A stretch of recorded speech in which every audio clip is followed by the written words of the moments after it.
So today, you have noticed that AITC delegations have visited and highlighted the concerns of the people of West Bengal.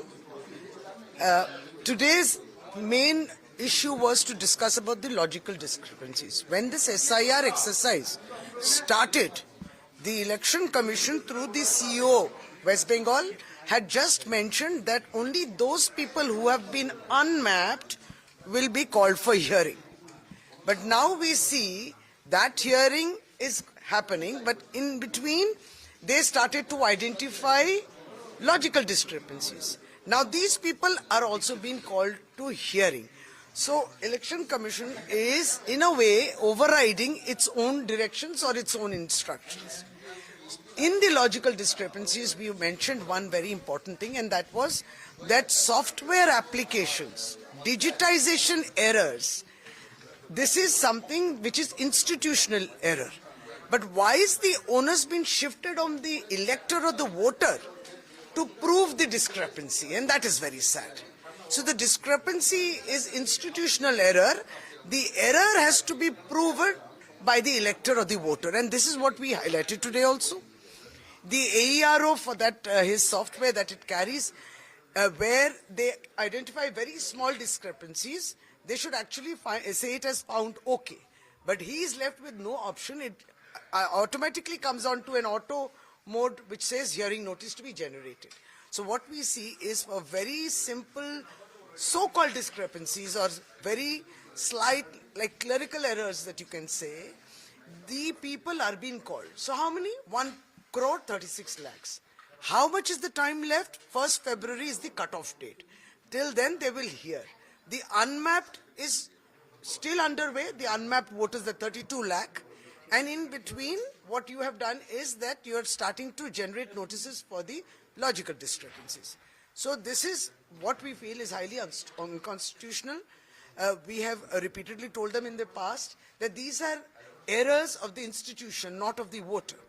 Obviously, third point is that no genuine voter should be omitted, deleted. Never. That should happen.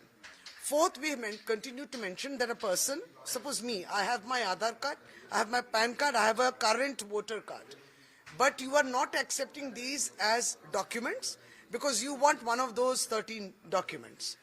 Now, everybody is not literate to have gone through the Madhyamik, Uच्च Madhyamik. Not everybody has a birth certificate, obviously not. So what happens to these people who we know are definitely there for donkey's years, for so many years that they're living in West Bengal, carrying these 3 documents, but they have to prove that they are a citizen of this country or an elector of this country.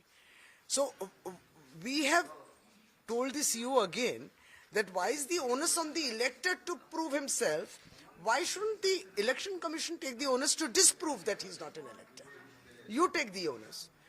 Another thing, that certain maybe notifications or their WhatsApp directions are not being percolated properly.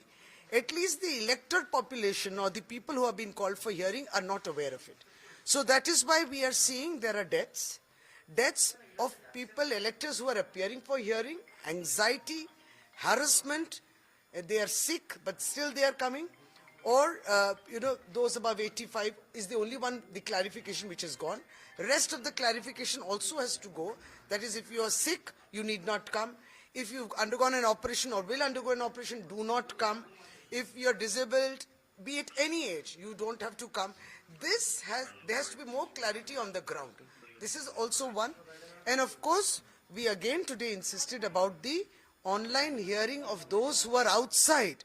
There is no way these people can come for the hearing, physical hearing, because either they cannot afford the costs of travel from outside the state, or they will not get holiday or chutti. So they may be students, they may be people working outside, they may be migrant workers. This is also very serious, where online hearing or virtual